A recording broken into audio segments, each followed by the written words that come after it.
आगे आ जाओ, आगे आ जाओ।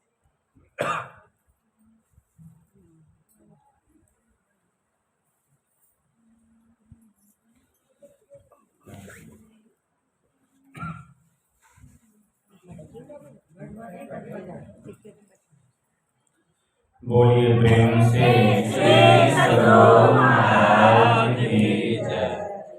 श्री सद्गुरु महाराज की जय। श्री सद्गुरु महाराज की जय। नमामि अमित ज्ञान रूपं कृपालं अगम बोध दाता सुबुद्धि निधि विशालम् क्षमाशीलयति धीर गंभीर ज्ञानम् धर्मकील गृहधीर समधीर ध्यानम् जगत त्राणकारी अघारी उदारम् भगत प्राण रूपं दयागुण अपारम् नमो सतगुरुम ज्ञान दाता सुस्वामी नमामि नमामि नमामि नमामि नमामि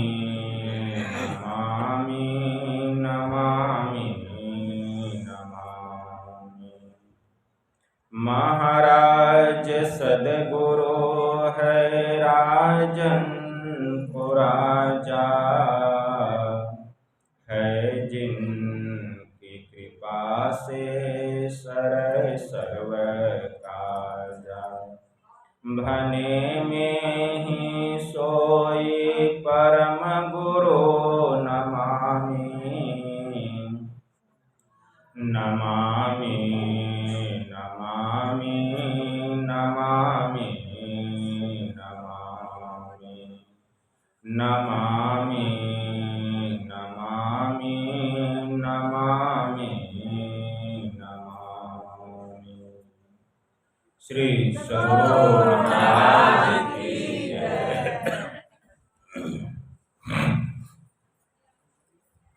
एक बार हम लोग आस्था और विश्वास के साथ बुलंद स्वर में गुरु महाराज का श्री जय घोष करें।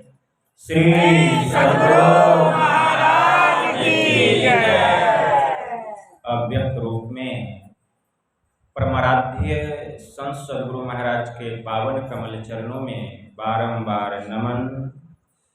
आदरणीय सत्संग प्रेमी गुरुजनों, भक्तिमती माताओं एवं धर्मशिला बहनों, आप लोगों को सर्वविदित हो चुका है कि आज का यह संत मत सत्संग का आयोजन हमारे आदरणीय अमर पंडित जी ने अपनी सुपुत्री रोमा कुमारी के जन्म दिवस के उपलक्ष्य में उसके उज्जवल भविष्य के लिए, उसके उन्नति के लिए बड़े ही हर्षोल्लास के साथ घर परिवार के समस्त लोगों ने मिलजुल कर यह संत मत सत्संग का आयोजन किए हैं।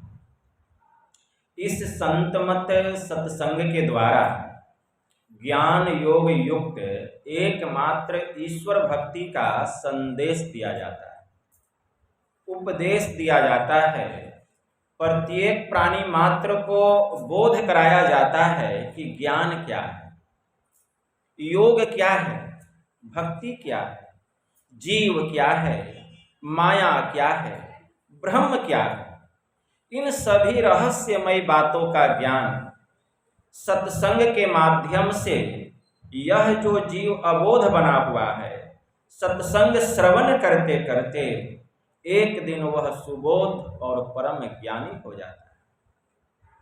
अभी संत स्तुति और गुरु वंदना से पाठ का शुभारंभ हुआ। हम लोगों ने अति ही मनोयोग पूर्वक भक्ति युक्त ढंग से पाठ का श्रवण किया। तत्पश्चात परमाराध्य के द्वारा स्वलिखित सदग्रंथ सत्संग योग चारों भागों से हम लोगों ने भाग 1 का भी श्रवण किया। पाठ के क्रम में हम लोग वैदिक मंत्रों को और केनोपनिषद के मंत्रों को श्रवण कर रहे हैं। ईश्वर के स्वरूप के संबंध में सुन रहे थे कि ब्रह्म का स्वरूप कैसा है। पाठ से ऐसा ही विदित होता है। वेद भगवान उपदेश कर रहे हैं। ओम स योजत उरु गायस्य जोटिम वृथा क्रीडंतम मीमीते न गावः परिनसं क्रीणोते तिग्मश्रृंगो दीवा हरिर्ददृशे नक्तमृजः। इस मंत्र के द्वारा वेद भगवान उपदेश करते हैं कि हे मनुष्यों, हाथ, पैर, मुंह, रसना, आंखें, नाक, कान, यहाँ तक कि अंतःकरण की जो इंद्रियां हैं, मन, बुद्धि आदि के द्वारा परमात्मा का दर्शन करने की चेष्टा करना, प्रत्यक्ष करने की चेष्टा करना, झूठ ही एक खेल करना है। क्योंकि इनसे वह नहीं जाना जा सकता। क्यों? क्योंकि वह इंद्रियातीत है, इंद्रियों के ज्ञान से रहित। लेकिन हाँ, पूर्व मंत्रोक्त परमहंस जोगी जिसकी ज्योति शरीर के बाहर और भीतर चंद्र सूर्य आदि अनेकों लोक लोकांतरों में तेज और नाना प्रकार की ज्योतियां प्रकट करती है, और उस सोम को जो भी स्पष्ट प्रकाश से युक्त होकर दिन और रात प्रकाशित होता है, उस सोम को जो प्राप्त करते हैं, ऐसे जो महापुरुष हैं परमहंस योगी, अगर उस इंद्रियातीत परमात्मा को हम प्राप्त करना चाहते हैं तो ऐसे तत्वदर्शी महापुरुषों के शरण में, ऐसे तत्वज्ञ महापुरुषों के शरण में, ऐसे परमहंस के शरण में जाना पड़ेगा। हंसों में एक राजहंस होता है। अगर राजहंस के सामने आप दूध में पानी मिला करके रख दीजिए, वह दूध को ग्रहण कर लेता है और पानी को छोड़ देता है। ठीक उसी प्रकार जो परमहंस जोगी होते हैं, परमहंस सब नहीं होते हैं। आज तो सबके नाम में महर्षि, ऋषि, परमहंस, ब्रह्म ऋषि क्या क्या देखने को मिलता है, लेकिन परमहंस सब नहीं होते हैं। ऐसे जो परमहंस जोगी होते हैं, जिसने कि जड़ से चेतन को अलग कर लिया है, ऐसे जो परमहंस जोगी होते हैं, वे इस आसार संसार में रहते हुए भी सार को ग्रहण कर लेते हैं और आसार का त्याग कर देते हैं। सार क्या है? यह आत्मा। सार क्या है? परमात्मा। मतलब इस शरीर में रहते हुए, यह शरीर है आसार, यह संसार भी है आसार, मतलब नाशवान, लेकिन शरीर में रहने वाला जो आत्मा है और इस संसार को बनाने वाला जो परमात्मा है, वह है अविनाशी, उसका किसी काल में नाश नहीं होता। तो ऐसे जो परमहंस योगी होते हैं, इस आसार संसार में रहते हुए सार को ग्रहण कर लेते हैं, और जब तक इस संसार में रहते हैं, जीवन मुक्त होकर के रहते हैं, जब संसार से विदा होने का समय होता है, वे अपने स्वेच्छा अनुसार इस देह का परित्याग करके विदेह मुक्त दशा को प्राप्त करते हैं, और यह अंश अपने अंशी में जाकर के, अर्थात परमात्मा के परम पद में जाकर के समा जाता है। बोलिए प्रेम से। भोजन नहीं किए हैं क्या? गुरु का नाम लेने से जिह्वा, मन, वाणी सब पवित्र हो जाता है।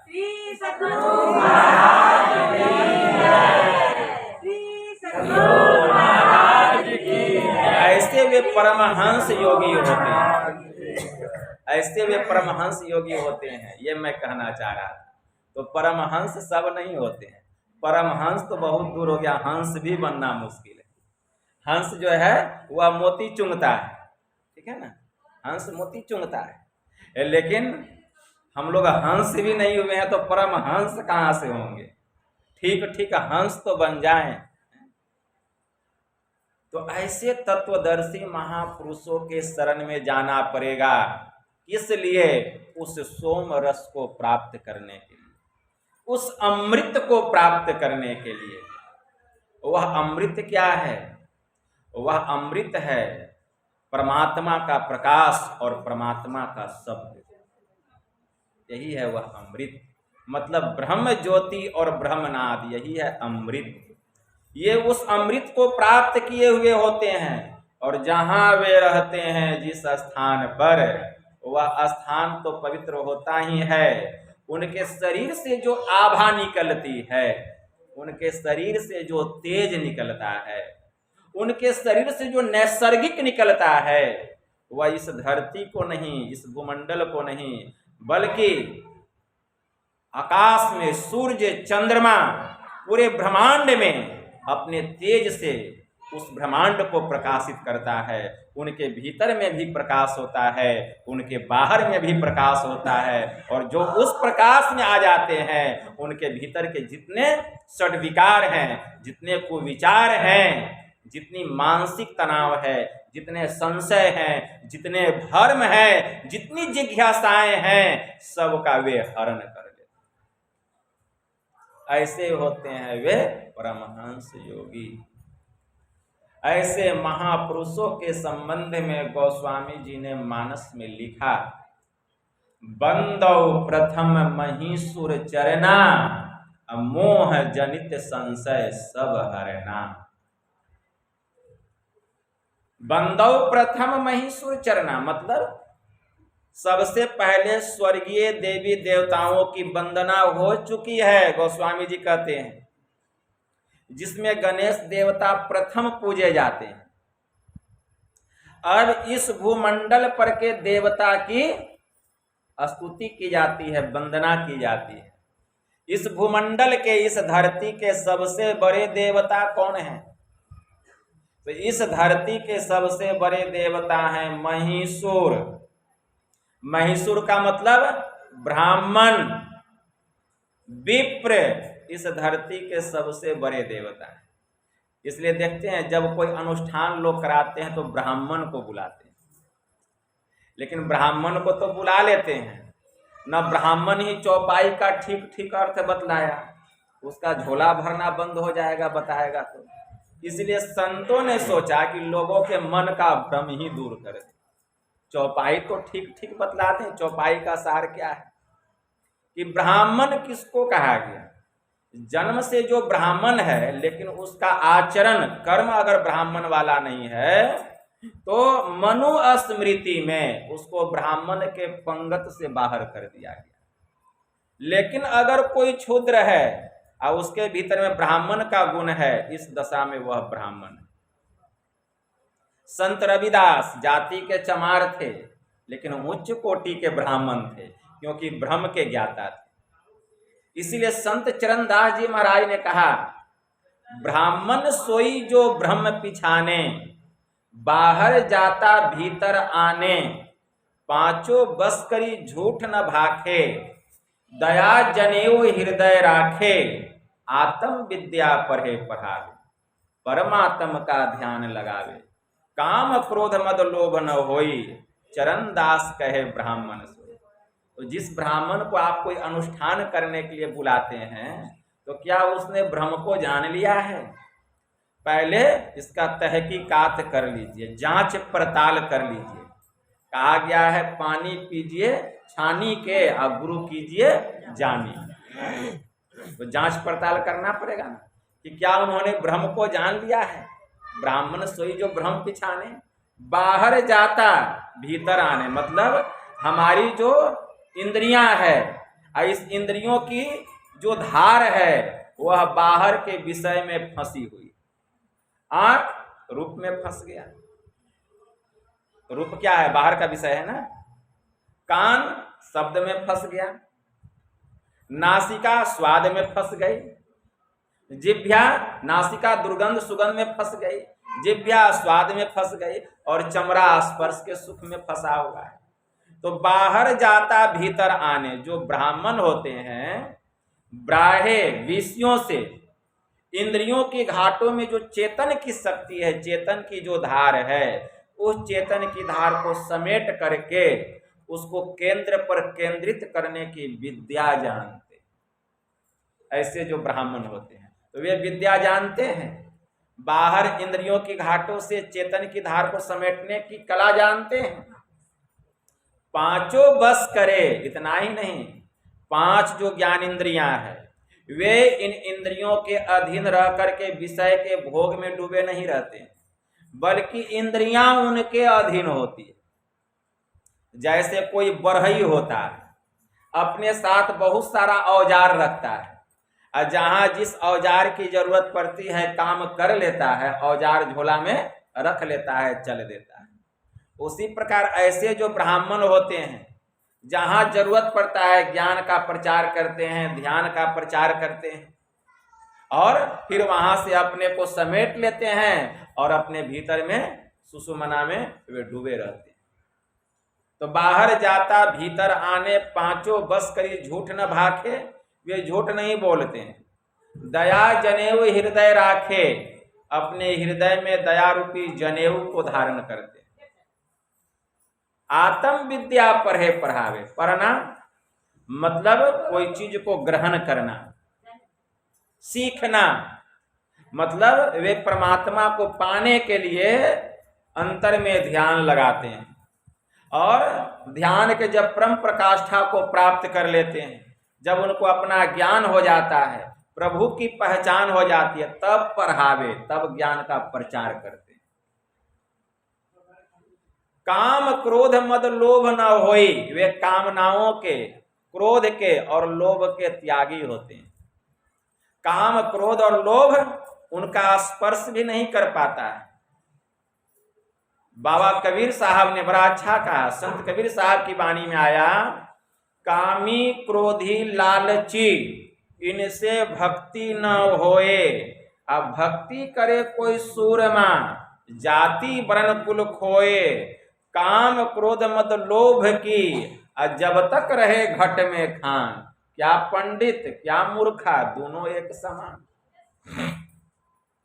तो काम क्रोध मद लोभ न होई, चरण दास कहे ब्राह्मण से, अब वह ब्राह्मण। तो ऐसे जो ब्राह्मण होते हैं वे संत के अलावा दूसरे नहीं होते, इसको खूब याद रखिए।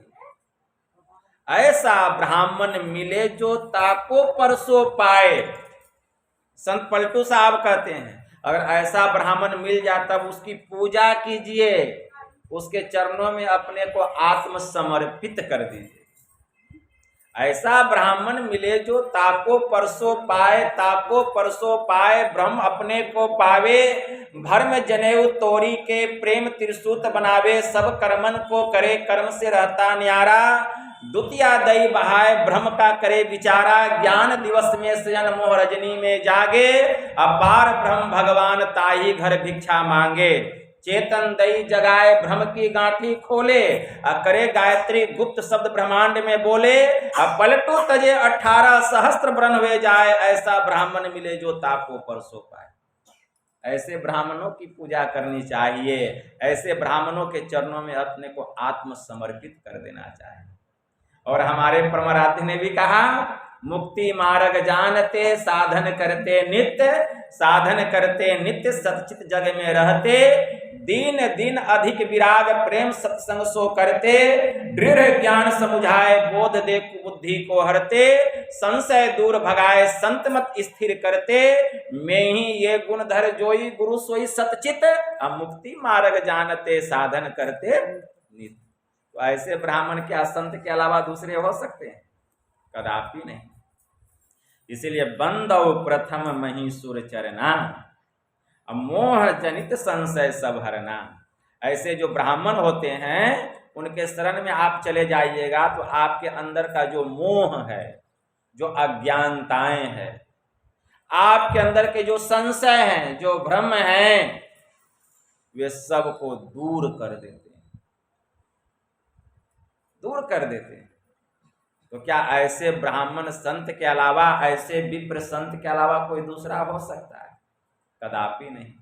इसीलिए ऐसे संत सदगुरु की भक्ति से बढ़ करके और कोई सेवा नहीं, कोई सेवा नहीं। गुरु महाराज की वाणी में आया, जो गुरु कृपा तनिहु विचारे, मिटै कल्पना सो गए। अब गुरु समदाता साहिब नाही, अब गुरु गुरु जपिए लोग। गुरु तजी और न चित्त बसाइए, गुरु गुरु गुरु गुरु नित्य है। जपत रहिए में ही कर जोरी, गुरु चरणन धरी चित्त। सब दुख का मूल ही नष्ट हो जाएगा, लेकिन ऐसा दृढ़ विश्वास रहेगा तब होगा। तो बंदव प्रथम महीसुर चरना, मोह जनित संशय सब हरना। तो इस धरती पर के सबसे बड़े देवता कौन है? कौन? ब्राह्मण, जिसने ब्रह्म को जान लिया। और ऐसे ब्रह्म को जानने वाले संत सदगुरु के अलावा कोई दूसरा ब्राह्मण नहीं। अरे वह ब्राह्मण कौन काम का? जो जाति का ब्राह्मण है, मांस खाता है, मांस खाता है। कल मैं कहलगांव गया था, मेरा वहां आयोजन था संत मत सत्संग। तो कल 10वीं था, तो वो व्यक्ति एक ब्राह्मण को भी बुलाए थे उद्यापन करने के लिए। तो मैं चौकी पर बैठा हुआ था, सामने में पूजा का जितना सामग्री था सब रखा हुआ था। तो वे ब्राह्मण देवता आए, जब हम पर नजर पड़ी तो पूछते हैं कि आप कहाँ से आए? तो हम कहें कि हम भागलपुर से आए हैं। तो आप कबीर पंथी हैं? तो हम कहें क्या कि जो पंथी समझ लीजिए, लेकिन संत मत महर्षि में ही परमहंस जी महाराज जो कुप्पा घाट में रहते हैं, बस उन्हीं के अनुयायी हैं। अच्छा, आप महर्षि में ही से जुड़े हुए? कहें कि हाँ। तो यहाँ किस लिए आए हैं? कहें कि यहाँ आपका पूजा जब समाप्त हो जाएगा तो फिर मेरा पूजा शुरू हो जाएगा। आपका पूजा जब समाप्त होगा तो मेरा पूजा शुरू हो जाएगा। वो कुछ नहीं बोले। तो गृहपति लोग को बैठाएं पूजा करने के लिए। मैं चौकी पर बैठा हुआ था, वे नीचे बैठे हुए थे। माता का सिंहासन लगाए थे, एक पीढ़ा था उसी के ऊपर में। तो हमको कहते हैं, देखिए पूजा शुरू हो चुका है, आपका आसन माता के आसन से ऊंचा है, आपका आसन माता के आसन से ऊंचा है, इसीलिए आप जो है नीचे आकर के बैठ जाइए। तो हम कहें कि अच्छी बात है। हम नीचे उतर गए और बाहर दरवाजे पर कुर्सी लेकर के बैठ गए। वो पूजा करने लग गए।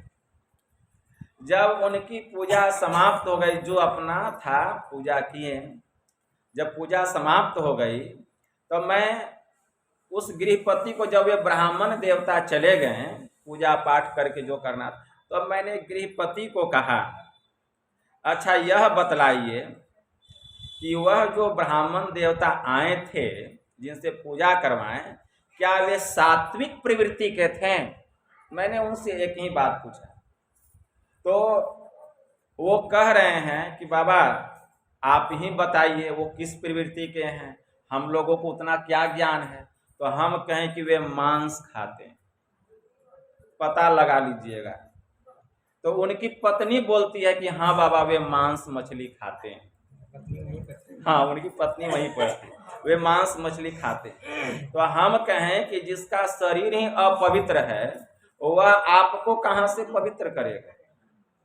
अरे जो दीपक बुझा हुआ है वह दूसरे को और कहाँ से जलाएगा? अरे जला हुआ दीपक ही बुझे हुए दीपक को जला सकता है। तो जो मांस मछली का सेवन करता है, इस शरीर को श्मशान घाट कब्रिस्तान बना दिया है, उससे तो भगवान भी क्या, कोई देवी देवता भी खुश नहीं होगा। उल्टा वह अपना पाप आपके माथे पर रख करके चला गया और आप अपने मन ही मन खुश हो रहे हैं कि हमने उद्यापन करा लिया। उल्टा अपना पाप रख दिया।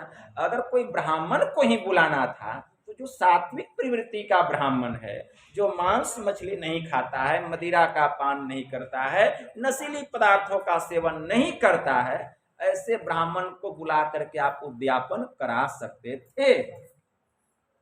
तो कहे कि बाबा हम लोग को उतना ज्ञान नहीं था, सब लोग उसकी बात मानते। हम कहे क्या कीजिएगा, दुनिया में अधर्म का ही बोलबाला है, धर्म का तो वो पतन होते जा रहा है, लेकिन ज्यादा दिन नहीं रहेगा, एक दिन उभर करके बाहर निकलेगा।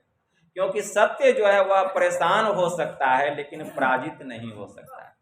गुरु महाराज भी कहने की कृपा किए थे कि संत मत का विघटन होगा कुछ काल के बाद, और इसका पतन भी होने लग जाएगा, लेकिन एक बार फिर कुछ दिनों के बाद ऐसा उभर करके बाहर आएगा कि दुनिया इसके सामने अपना शीश झुकाए। श्री सद्गुरु महाराज की जय। इसीलिए सत्य जो है वह परेशान हो सकता है लेकिन परास्त नहीं हो सकता है, पराजित नहीं हो सकता है। इसलिए मैं कह रहा था कि ब्राह्मण सब नहीं हो सकता है, जो ब्रह्म को जाने वही ब्राह्मण है। अभी केनोपनिषद में भी मंत्र को हम लोग सुन रहे थे, यन मनसा न मनुते एना हुर मनो मतम तदेव ब्रह्म त्वं विद्धि नेदम यदिदमुपासते। वह जो ब्रह्म है जो मन से मनन नहीं किया जा सकता, यन मनसा न मनुते एना हुर मनो मतम, उसी को तू ब्रह्म जान। जो मन से मनन नहीं किया जा सकता, बल्कि जिसकी शक्ति से यह मन ही मनन किया हुआ कहा जाता है, उसी को तू ब्रह्म जान। जिस काला विच्छीन वस्तु की मतलब नाशवान वस्तु की यह दुनिया उपासना करती है, वह ब्रह्म नहीं है, वह ब्रह्म नहीं है। आप देवी की पूजा करते हैं, देवता की पूजा करते हैं, सब नाशवान, सब नाशवान। देवी देवता तो ललायित रहते हैं कि हमको मनुष्य का शरीर मिले तो हम ईश्वर की भक्ति करें। भगवान महायुगेश्वर श्री कृष्ण से जब अर्जुन ने पूछा कि प्रभु मैं आपके इस विराट रूप में, इस विश्व रूप में समस्त देवी देवताओं को देख रहा हूं, कौन नहीं था? मां भगवती नहीं थी कि काली नहीं थी? ब्रह्मा विष्णु शिव भी थे वहां। वहां सृष्टि का लोप हो रहा था, सृष्टि का निर्माण हो रहा था। जितने लोक लोकांतर दिक दिक्पाल के समस्त देवी देवता अपने कामों में लगे हुए थे। अर्जुन देख रहे थे कि जीव मर रहा है, फिर उसका जन्म हो रहा है, लेकिन अर्जुन की नजर पड़ गई भगवान कृष्ण के माथे। देखता है कि ये बड़े बड़े दाढ़ी वाले महात्मा कौन है जिसको भगवान अपने माथे पर रखे हैं। तो अर्जुन पूछते हैं प्रभु मैं समस्त देवी देवताओं को आपके भीतर देख रहा हूं, लेकिन आपके माथे के ऊपर बड़े बड़े दाढ़ी वाली ये बाबा कौन है? तो भगवान कृष्ण कहते हैं अर्जुन ये संत है, ये संत हैं। क्यों? क्योंकि पूरी दुनिया मेरा ध्यान करती है, लेकिन मैं ऐसे संत सदगुरु का ध्यान करता हूं, इसीलिए मैं इनको अपने माथे के ऊपर में रखता हूं। तो संत बड़े हो गए कि देवी देवता बड़ी हो गए? संत ना बड़े हो गए, सबसे बड़े हैं संत। दूसरा नाम है तीजे 10 अवतार तिन्हें प्रणाम है, ब्रह्मा विष्णु महेश सकल संसार है। अरे हाँ रे पलटू सबके ऊपर संत मुकुट सरदार। और ऐसे संत के दरबार में जगदम्बा आई है झाड़ू लगाने के लिए, पता है ना? गुरु अंगद देव जी के दरबार में आई है जगदम्बा। गुरु अंगद देव जी महाराज उच्च कोटि के महापुरुष थे। उसी समय एक अमरदास हो गए, उनके पुत्र से अंगद देव जी महाराज की पुत्री का विवाह हुआ था। जब वह ससुराल गई तो भोजन पका रही थी और गुरुवाणी गुनगुना रही थी। अमरकांत के कानों में जब यह मधुर सुरीली आवाज गई जो कि आत्मा को झकझोर दिया, वह भजन सुन करके वे तृप्त हो गए और कहें बेटी इतना सुंदर भजन तुमने कहां से सीखा? तो कहती है यह भजन मेरे पिताजी ने मुझे सिखाया है। तो वे क्या कहते हैं अमरदास, मैं भी जा रहा हूं जगदम्बा माता का पूजा करने के लिए, हिंगुला माता उसको कहा जाता है। और जब उधर से लौटूंगा तो अपने समधी साहब से मिलते आऊंगा, कुछ मैं भी भजन सीखूंगा वहां जाकर। तो लड़की कहती हाँ जरूर चले जाइएगा, पिताजी आपको अवश्य सिखा देंगे। तो जाते हैं, हिंगुला माता का दर्शन करते हैं, साल में एक बार जाते थे। जगदम्बा माता का दर्शन करने के बाद समधी साहब का घर रास्ते में था गुरु अंगद देव जी महाराज।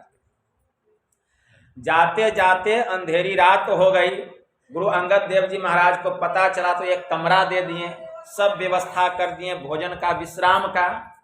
रात्रि में भोजन करके विश्राम करने लग गए अमरदास। अचानक उनकी नींद 3 बजे ब्रह्म बेला में टूट गई।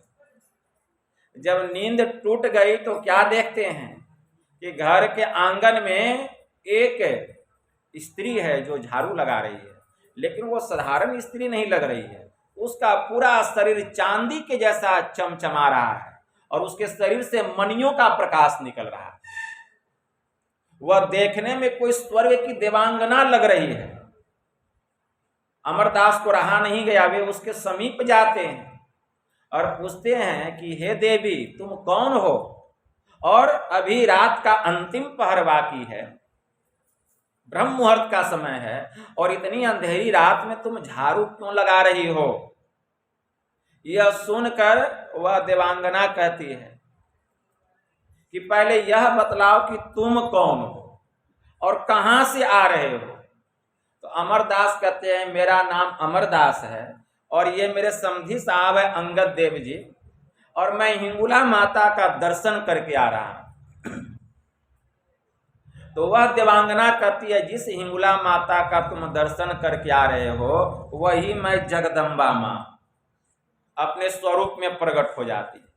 देख करके छक्का छूट जाता है अमरदास, उनके चरणों में गिर जाते हैं और कहते हैं मां तुम यहां और हमारे समधी साहब क्या झाड़ू लगा रही हो, झाड़ू लगा रही हो।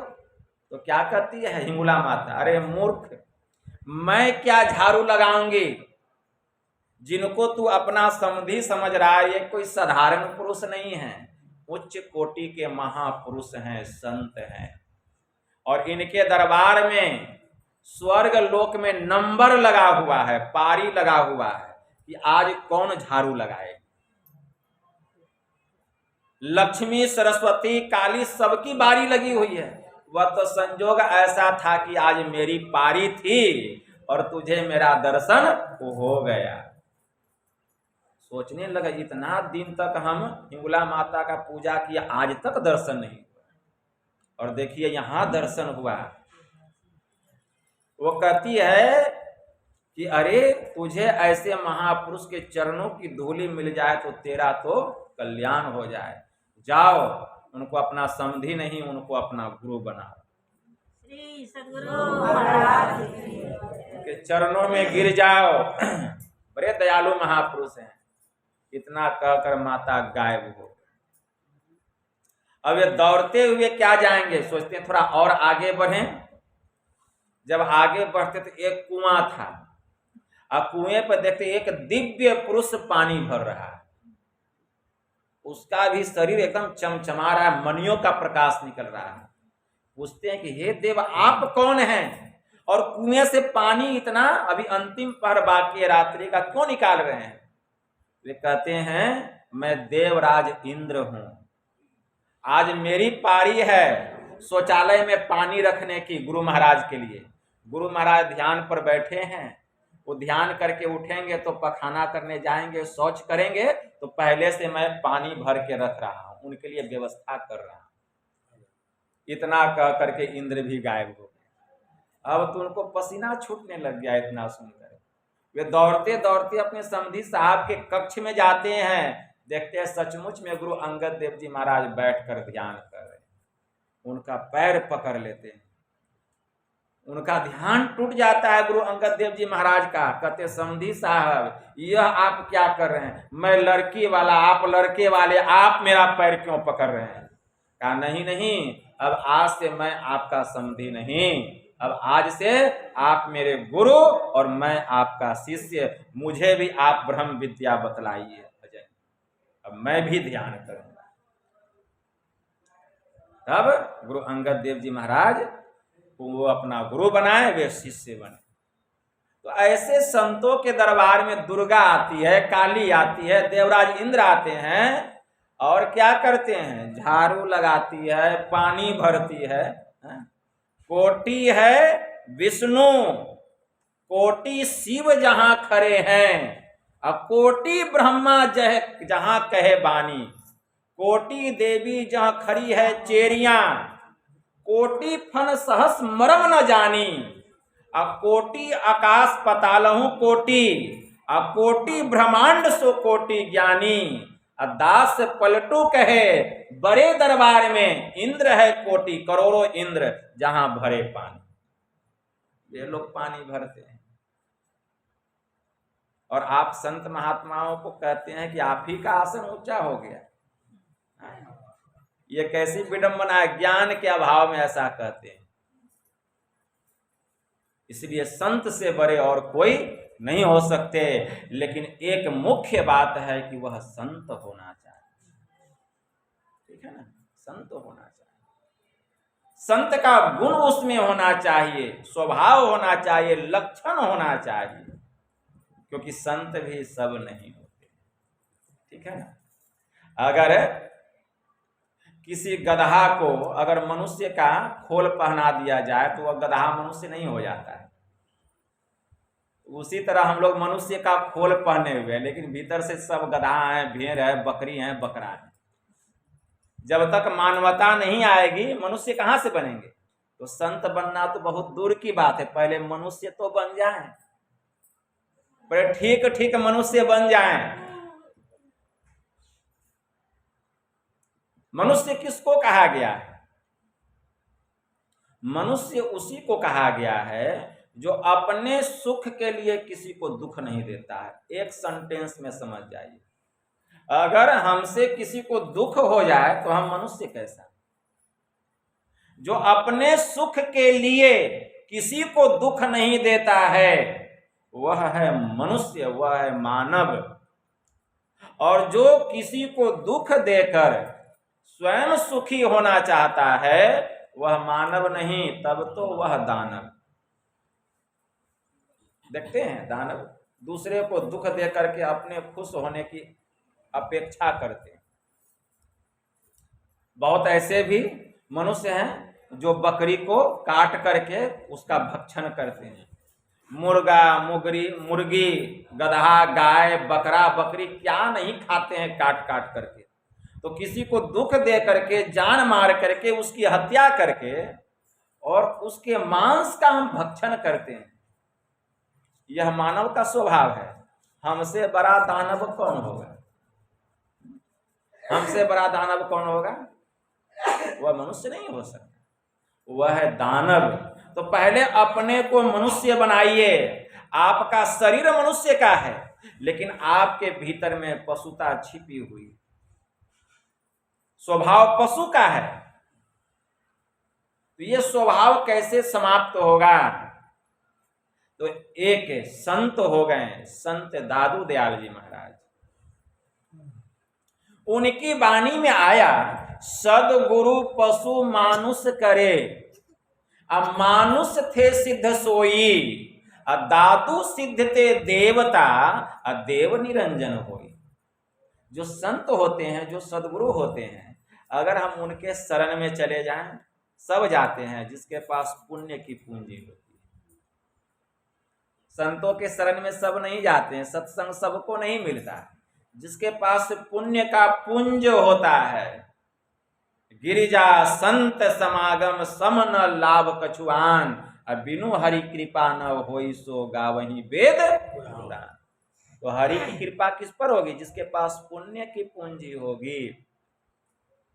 जब हम संतों के शरण में चले जाते हैं, सदगुरु के शरण में चले जाते हैं, तब वे हमें ज्ञान ध्यान की बात सुनाते सुनाते उत्तम उत्तम बात, ज्ञान की बात, जीव माया ब्रह्म की बात, हमारे विचार में कैसे परिवर्तन होगा उसके लिए रहस्यमयी बातों को सुनाते सुनाते ऐसे जो संत होते हैं वे हमें पशु से मनुष्य बना देते।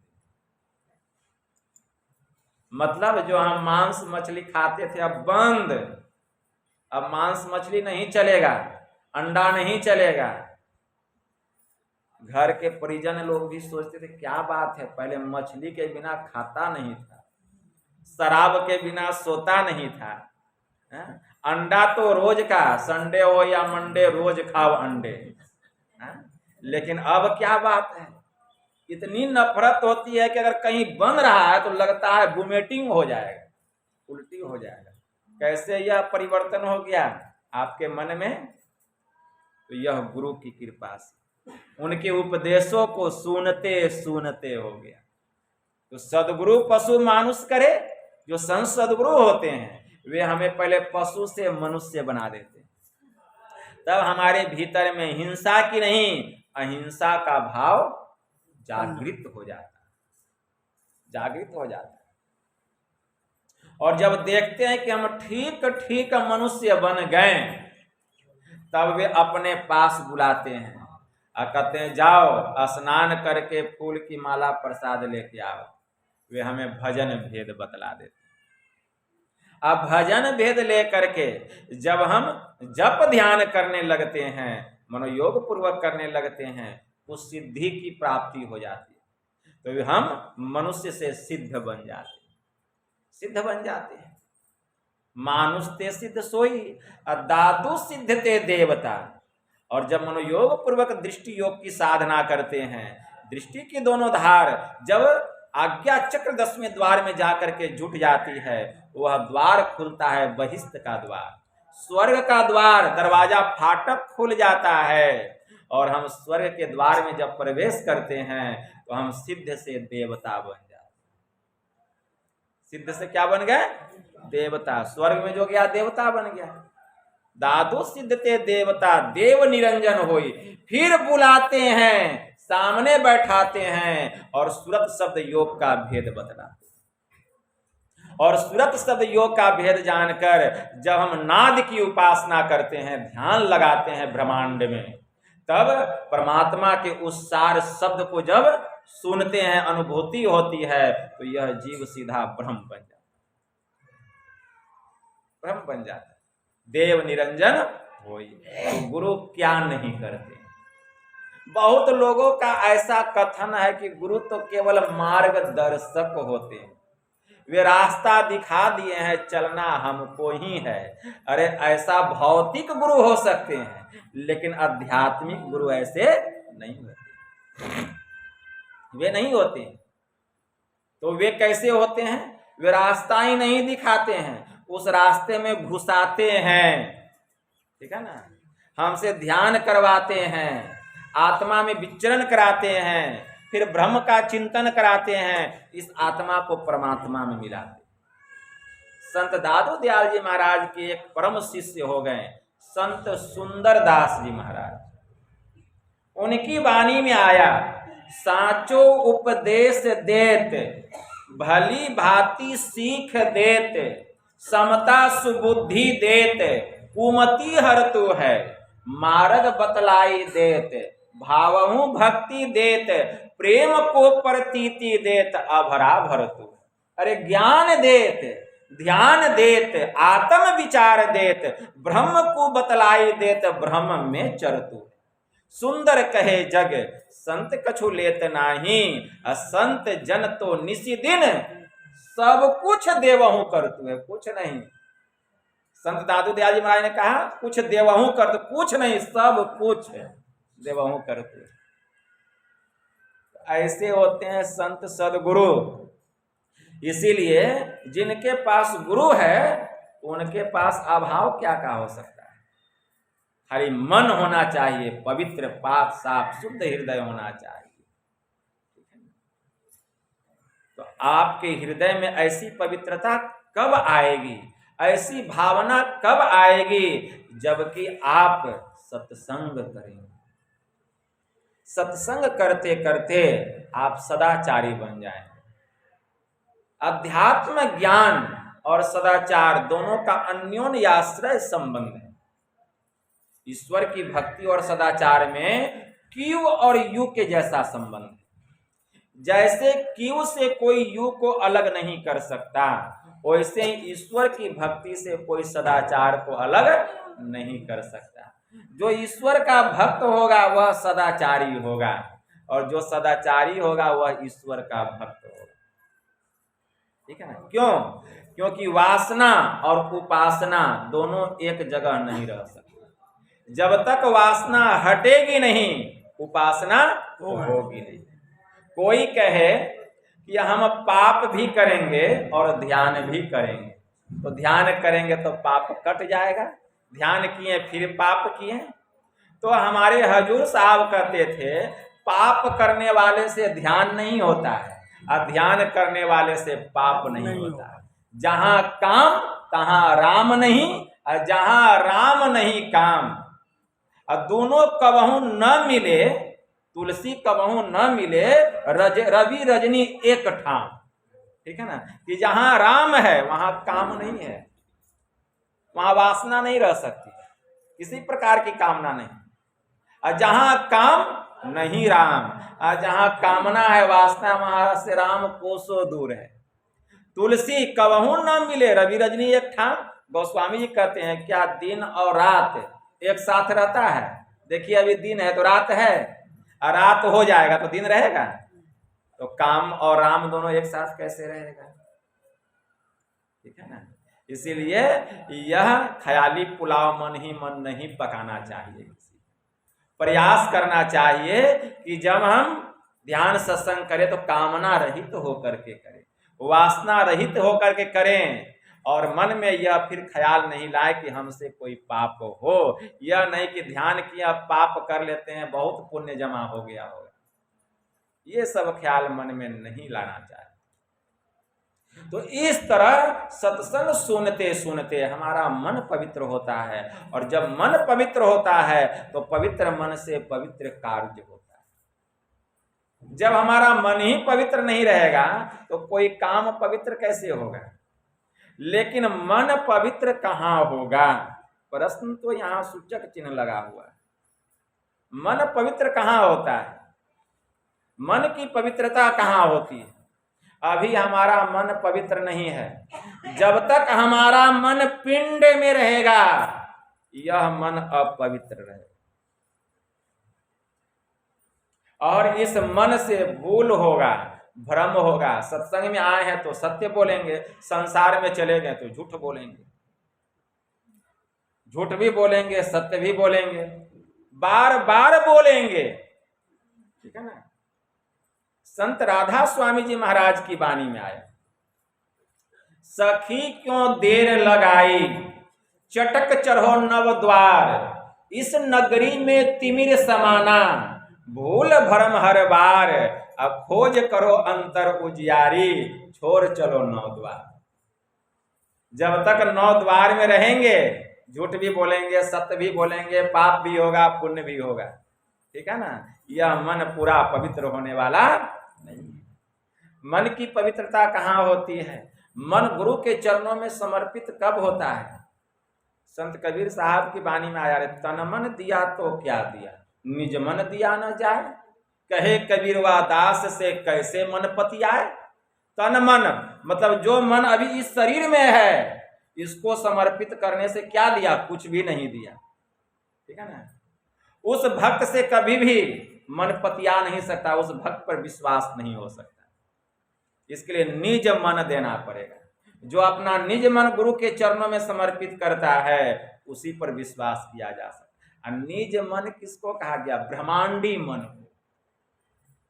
जो ब्रह्मांडी मन है उसी को निज मन कहा गया। मतलब जो पिंड से ब्रह्मांड पर चढ़ गया, ठीक है ना, उससे कभी भूल नहीं होगा। मतलब जो अंधकार से प्रकाश मंडल में चला गया उससे कभी पाप नहीं होगा। उससे जितना भी कार्य होगा प्रकाशित कार्य होगा।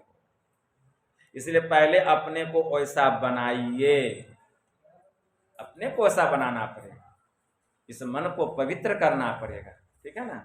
इसीलिए सुषुमना में डुबकी लगाइए, खूब ध्यान कीजिए। खूब ध्यान करने के लिए खूब सत्संग सुनिए, खूब सत्संग सुनिए। सत्संग सुनते सुनते मन तो उतना जरूर पवित्र हो जाएगा कि संसार से मन हट जाएगा, परमार्थ में जाके जुट जाएगा। इसी के लिए है यह सत्संग। और जब परमार्थ में यह मन जुटेगा तो गुरु की कृपा हो जाएगी, यह मन सुषुम्ना में प्रवेश करेगा और यह मन पूर्ण रूपे पवित्र हो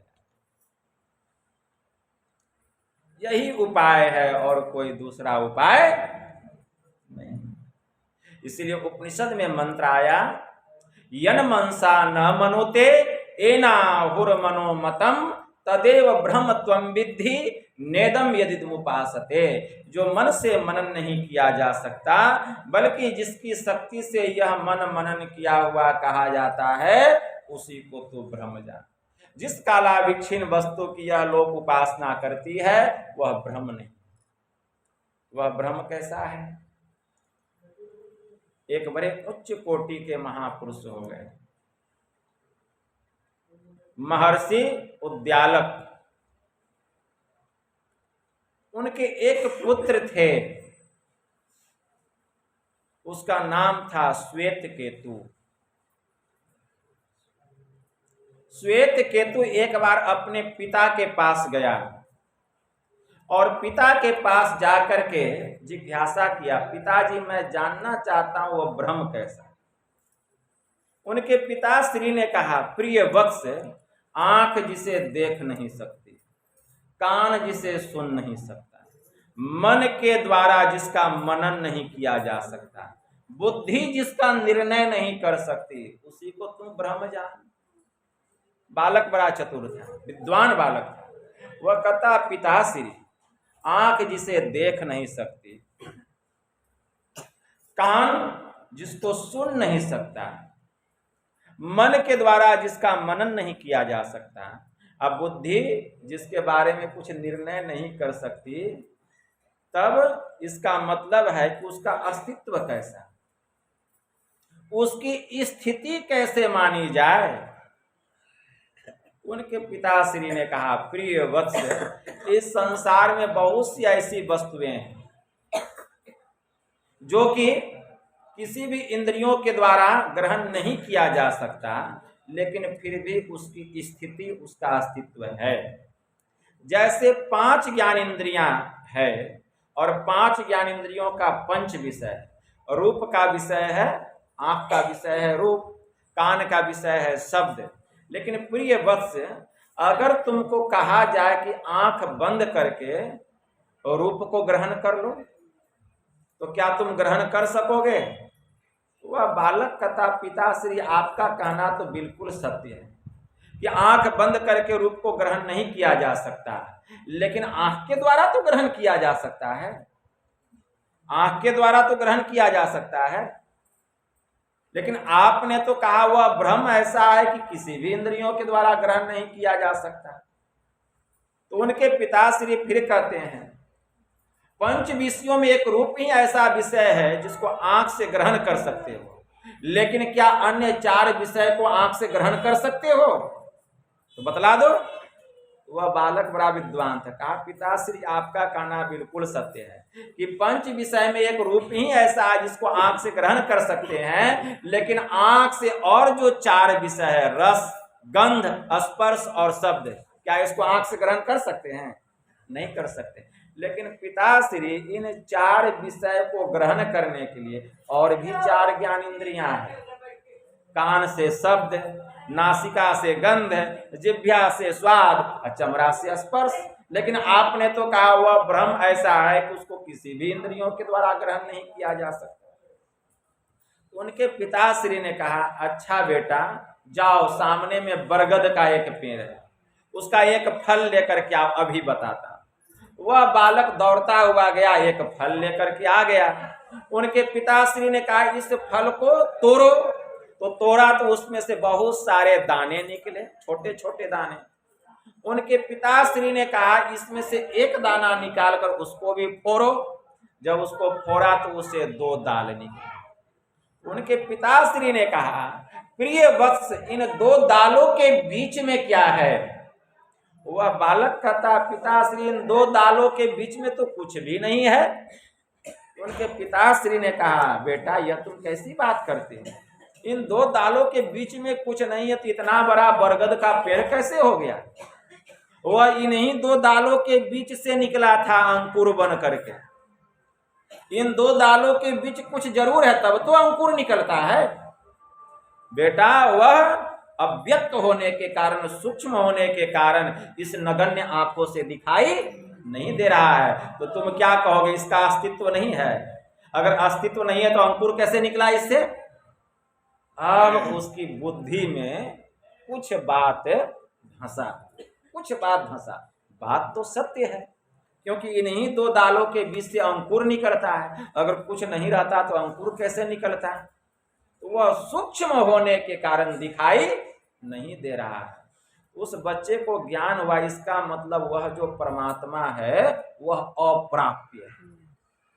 उनके पिताश्री ने कहा, बेटा इस दोनों के दालों को बीच में सूक्ष्म होने के कारण नहीं दिखाई दे रहा है, और वह परमात्मा तो इससे भी सूक्ष्म है।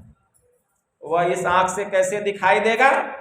वह बालक कहता, पिताश्री इसका मतलब है कि वह परमात्मा अप्राप्य है, मतलब उसको प्राप्त नहीं किया जा सकता है। उनके पिताश्री ने कहा, नहीं बेटा ऐसी बात नहीं है, उसको प्राप्त भी किया जा सकता है। कैसे? जैसे आंख दृश्य का ज्ञान करा देती है, जैसे कर्ण शब्द का ज्ञान करा देता है, जैसे नासिका गंध का ज्ञान करा देती है, जैसे जिह्वा स्वाद का ज्ञान करा देती है, उसी तरह हे प्रिय वत्स, यह जो चेतन आत्मा है, यह शुद्ध चेतन आत्मा उस ब्रह्म के स्वरूप की पहचान करा देता है। वह बालक सोच में पड़ गया, मैं तो चेतन आत्मा हूं ही, लेकिन ब्रह्म का ज्ञान कहां हो रहा है? वो कहता है, पिताश्री मैं भी तो चेतन आत्मा हूं, तब तो यह शरीर संचालित हो रहा है, लेकिन उस ब्रह्म का ज्ञान कहां हो रहा है? उनके पिताश्री ने कहा, बेटा तुम्हारा कहना बिल्कुल सत्य है, ठीक है, तुम चेतन आत्मा हो, लेकिन इस चेतन आत्मा के ऊपर में माया का आवरण है, माया का आवरण है। जब तक यह आत्मा माया के आवरण में रहती है, इसको अपना भी ज्ञान नहीं होता है, तो परमात्मा का पहचान कहां से होगा? माया का आवरण है। गुरु महाराज की वाणी में आया, माया बद्ध जीव अवागमन के चक्र में पड़ा रहता है, इस प्रकार रहना जीव के सब दुखों का कारण। तो माया का आवरण कैसे उतरेगा? माया का आवरण उतारना पड़ेगा। बेटा यह जो आत्मा है अभी अणु है, वह परमात्मा विभू है, ठीक है ना। जिस दिन यह माया का आवरण उतर जाएगा, घट तम प्रकाश शब्द पट त्रय जीव पर है छा रहे, कर दृष्टि अरुध्वनि योग साधन, ये हटाना चाहिए, इनके हटे माया हटेगी, अब प्रभु से होगी एकता, अब फिर द्वैतता नहीं कुछ रहेगी, असमनन दृढ़। माया का आवरण तब उतरेगा जबकि हम दृष्टि साधना और शब्द साधना करेंगे। दृष्टि साधना के द्वारा हम अंधकार से प्रकाश मंडल में जाते हैं, और शब्द साधना के द्वारा प्रकाश मंडल और शब्द मंडल को पार करके सीधे निःशब्द परम पद में समा जाते हैं। इस जंजाल से छुटकारा मिल जाता है, जीव का परम कल्याण हो जाता है। यतो वाचो निवर्तन्ते अप्राप्य मनसा सह, जहां मन और वाणी की भी पहुंच नहीं है, जहां से मन और वाणी वापस आ जाता है, ठीक है, वापस आ जाता है, वह परमात्मा ऐसा। वहां केवल शुद्ध चेतन आत्मा सुरत ही जाती है और कोई नहीं जा सकता। बिन पावन की राह है, बिना बस्ती का देश, और बिना पिंड का पुरुष है, कहे कबीर संदेश। जाति हमारी आत्मा, प्राण हमारा नाम, अलख हमारा इष्ट है, और गगन हमारा ग्राम। इसलिए उस ग्राम में जाना चाहते हैं, दृष्टि साधना और शब्द साधना करना पड़ेगा। इसके लिए मोटी उपासना, मानस जप और मानस ध्यान कुछ देर करने के बाद फिर दृष्टि योग की साधना करनी चाहिए। दृष्टि योग की साधना में कुछ अनुभूति की प्राप्ति हो जाए, गुरु के शरण में जाना चाहिए, विनोदानुसंधान का रहस्य बतलाएंगे, तब एकांत में रह करके वेदानुसंधान की साधना करने के लिए एकांत स्थान होना चाहिए, शांत होना चाहिए। उस स्थान में बैठकर जब हम वेदानुसंधान की साधना करेंगे और जिस दिन उस नाद की अनुभूति होगी, अनहद नाद नहीं, वह ब्रह्मनाद, वह सार शब्द जिसके संबंध में हमारे परमाराध्य ने कहा है स्फोट वही, उद्गीत वही, ब्रह्मनाद शब्द ब्रह्म ओम वही, अति मधुर प्रणव ध्वनि धार वही, है परमात्म प्रतीक।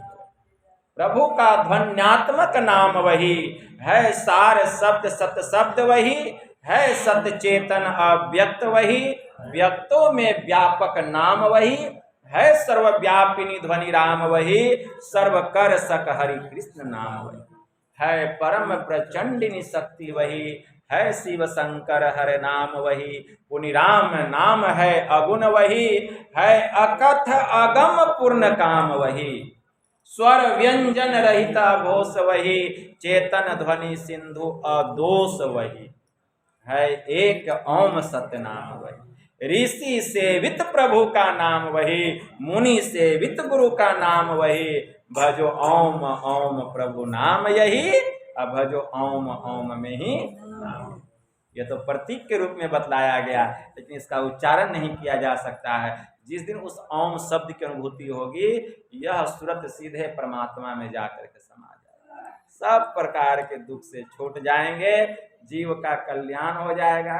खाने के लिए बहुत बात है, लेकिन सार रूप में थोड़ा सा यही आप लोगों की सेवा में कहा, बस इतना ही कहकर गुरु महाराज के श्री चरणों में प्रेम पुष्प समर्पित करते हुए मैं अपनी वाणी को यहीं विराम देता हूँ और गुरु महाराज से प्रार्थना करता हूँ कि आप लोग जो इतना कीमती समय निकाल कर इस सत्संग में आए, आप लोग बड़े पुण्यात्मा।